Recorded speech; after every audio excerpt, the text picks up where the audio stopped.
The horrifying sounds and visuals of the surprise and audacious attack on Israel by Hamas in the early hours of October 7, 2023, are still echoing as Israeli forces take back control of the situation across the Gaza Strip.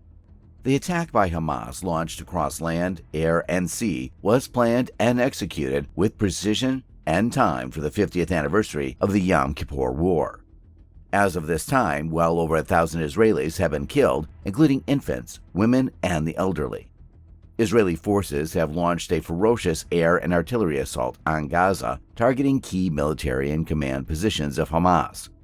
The ground troops regained control over the breached crossings and were able to neutralize most of the Hamas infiltrators.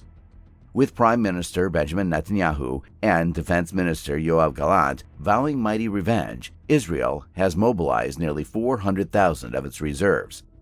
Also, it's moving tanks, artillery, and troops to the border with Gaza in preparation for a ground offensive. A broad comparison between the military might of Israel and Hamas quickly reveals that it's a war of two unequal forces. Israel has a well-organized, structured, and equipped modern military, while Hamas has fighters who have been mustered, indoctrinated, equipped, and trained as any other terrorist organization in basic combat, guerrilla warfare, suicide attacks, etc.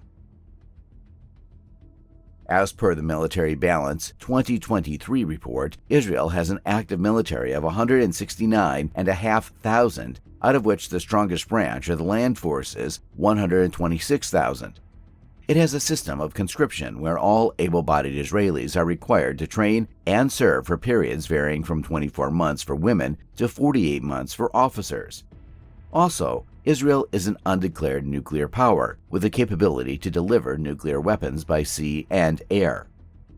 It has around 1,300 Merkava main battle tanks, over 6,000 armored personnel carriers, over 650 towed, self-propelled, and rocket artillery systems, and a host of other weapon and surveillance systems.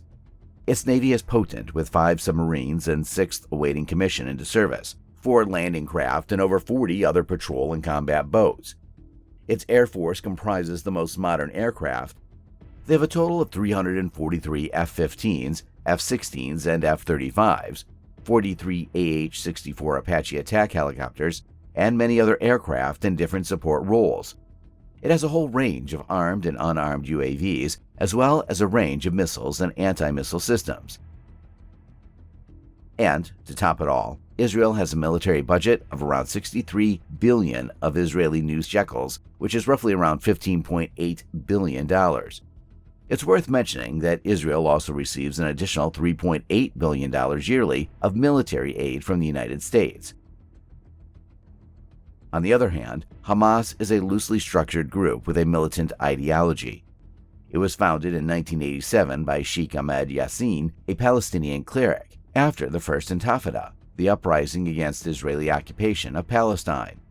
Its military wing was formed later in 1990. They don't have any tanks, fighter aircraft, combat ships, etc. The number of fighters are estimated to be around 25 to 40,000, depending on the sources, who are primarily trained in guerrilla warfare and terrorist tactics. Apart from basic handheld weapons, Hamas is known to have in its arsenal an array of short-range rockets. It's known to possess Russian-made Kornet anti-tank guided missiles and the Iranian Fajr multiple-launch rocket systems. It's also known to have Iranian-origin Fatah 110 ballistic missiles, which have a range of up to 300 kilometers. All in all, the group is thought to have around 10,000, mostly homemade rockets at any given time, which is able to replenish regularly. As regards mobility, it's known to use fast-moving light vehicles like jeeps, pickup trucks, and motorbikes. The use of tunnels deep under the Gaza fence, placement of improvised explosive devices, commonly known as IEDs, and carrying out spectacular attacks in Israel have been its general modus operandi. It seems like the matchup is between a strong, conventional, modern, and technologically superior military and a loosely formed, ill-equipped, but highly motivated small and unconventional force. Israel has a well-organized, structured, and equipped modern military, while Hamas has fighters who have been trained as any other terrorist organization in basic combat. However, Hamas showed that it can surprise the high-tech Israeli Defense Forces. But what can happen next? Israel is still coming to terms with the scale and brutality of the Hamas attack. Having vowed total annihilation of Hamas, it's likely that the Israeli ground offensive will be punitive and long. Israel has already issued a warning to Gaza to vacate its northern part and evacuate its 1.1 million citizens to safer areas. The likelihood of the war spreading beyond the Gaza Strip is very likely.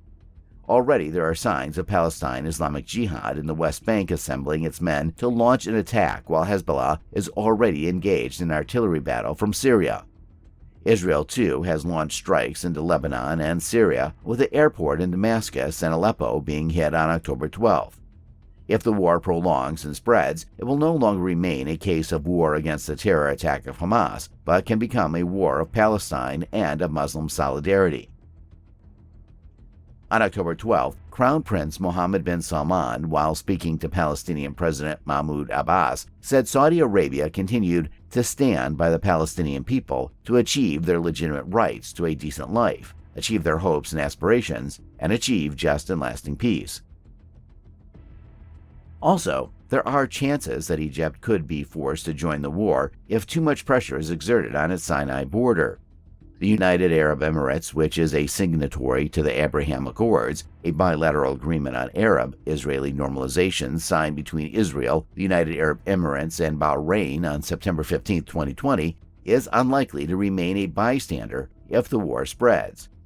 Also, we cannot forget about Iran and Afghanistan, which, to put it mildly, have very bad relations with Israel. There's also the question of what would be the end game in such a scenario. A massive and destructive ground offensive would practically put to rest any flicker of hope for a viable Palestinian state. That would mean continued hostility around Israel and its occupied territory for decades to come. On the other hand, Israel can launch a sharp and swift offensive specifically targeted against the Hamas. In 2008, when Israel launched Operation Cast Lead, and in 2014, when Israel fought Operation Protective Edge into Gaza, the ground offensive was swift and targeted, and Israeli forces withdrew after the ceasefire, keeping the flame of hope for a possible two-state solution alive. In the end, the two sides could find themselves returning to the status quo, an internationally mediated truce, which Hamas ruling over a devastated and aid-dependent Gaza, and Israel redoubling security along its frontier. Don't forget to subscribe, like, comment, and share. Also, visit our second channel with military power comparisons. See you next time.